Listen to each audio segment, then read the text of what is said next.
Welcome to the Luehmann Circus. We are a family of five. We talk about faith, family, life, and all those things in between and the stuff that intersects. I am Caleb, and I'm coming to you today to talk to you about white privilege, because I'm the only white one of the five.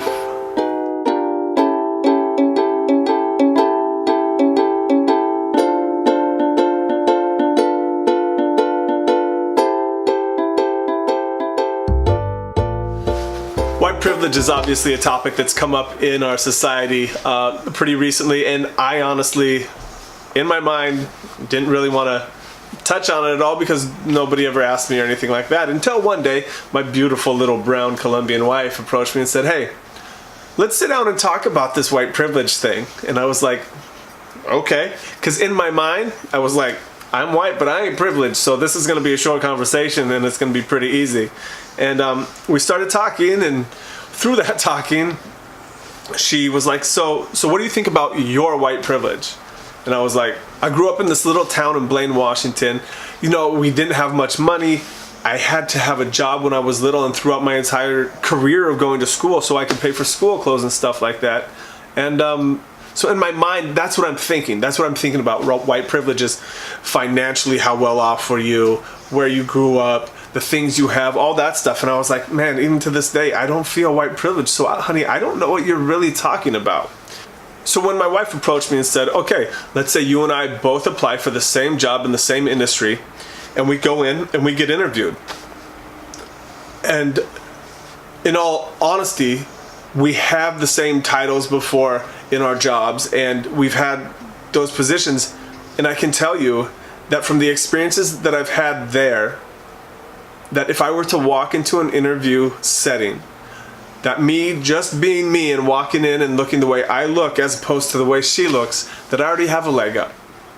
And for a while, she didn't need to convince me of that. She just laid this out for me, very detailed, and to honestly look at it and say, wow, that's probably true. And what I did is I went back into my life and the jobs that I've had, and honestly, I can see it. I can see those times where just because of who I was, what I looked like, and walking into a job, I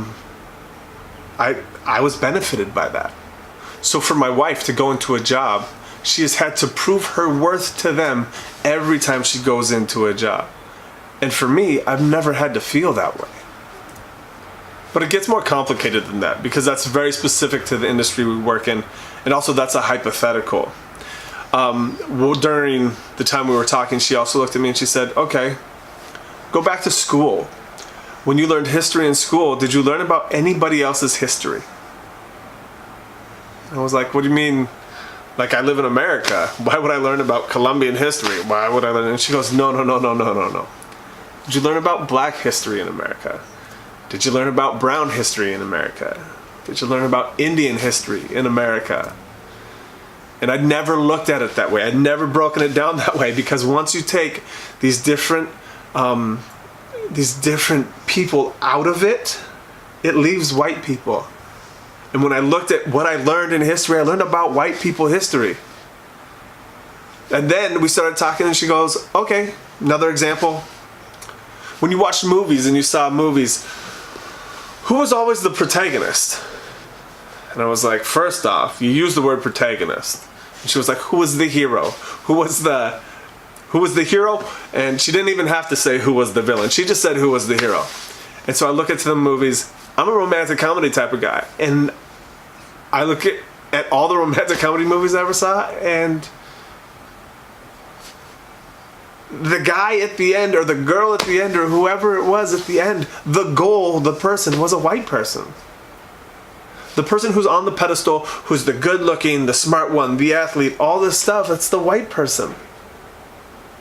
And then you look at other movies and you go, who's the superhero? Who's this guy? And you're like, oh my gosh, everyone is portrayed by a white person.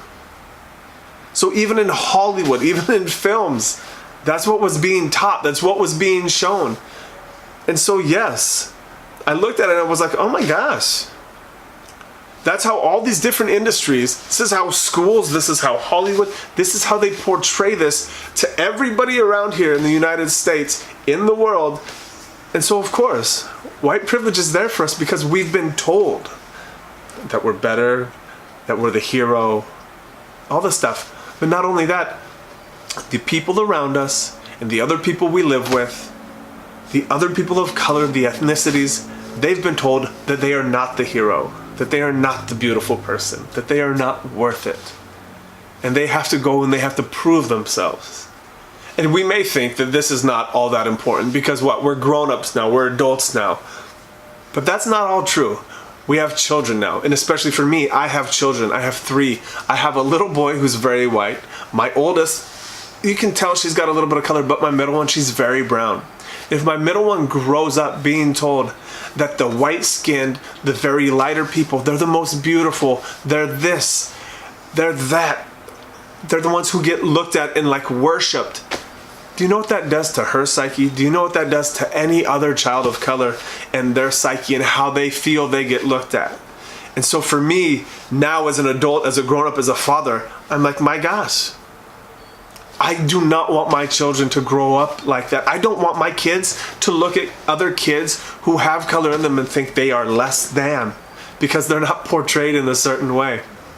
I've realized that white privilege is a big deal because I can always identify, at least with what I was taught growing up and what I was shown, I could always identify with the protagonist. I could always identify with the hero.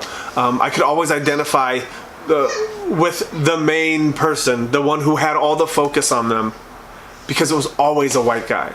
And then there's history. My wife is Colombian. She was taught history of America about white people in Colombia. Okay? In America, when we're taught, Black history has got to be picked up as an elective, at least for when I was younger, and I don't even really know about nowadays because we do have Black History Month, but is that all we do? Is for 1 month? That's the only time there's Black history? What about the other 11 months? Like, why do we even have to do that now? And so it's pretty crazy that that's the world we still live in. And then for me, I know my ancestry. I know I come from a French, Italian, and German background. But for a lot of African American people, they have no idea what their ancestry is, where they come from, who they come from. My wife, Colombians, a lot of Colombians don't know their background and where they come from. And unfortunately for a lot of white America, we're like, okay, get over it. But that's not the truth. Because honestly, not knowing where you come from, who you come from, your ancestry, that has an effect on who you are. It has an effect on your identity. And we've allowed that to take place for so long. And I've never understood, never noticed until now, is that the white privilege is a big thing. It's a big thing for white people who've had that advantage, but it's put others at a disadvantage. So I guess here's the bottom line. If you're watching this and you're white and you don't think you have white privilege, because I did not, go out and have some conversations with some people of some different ethnicities. And don't go with the point to say, hey, look, I don't have white privilege, because honestly, that's the first directive I took when I started talking to my wife. So I was like, I don't have it. And I was actually upset that she approached me with, oh, you do have white privilege. And I was like, take the time to hear what they have to say. Take the time to learn and allow relationship to form and be open and be honest. And even if you walk away saying, I still don't see where I have it, don't let that die and quit seeking to understand a little bit more about what's been happening and what's going on. So that is my challenge to you. And those of you who are not white who watch this, be sensitive to your white brothers and sisters who come and talk to you and want to know, hey, this is what I'm starting to learn. Like, what is your perspective? What is your outlook on this? What do you have to say about it? I want to know. And hopefully that's how they approach it, because we need to start having conversations like this. We need to start entering into a place where we can see the big picture. And if things are going to change relationally between people, between different cultures, between different people of ethnicities, we have to have these conversations. And honestly, a lot of it falls onto white people's shoulders because we've always been privileged like this.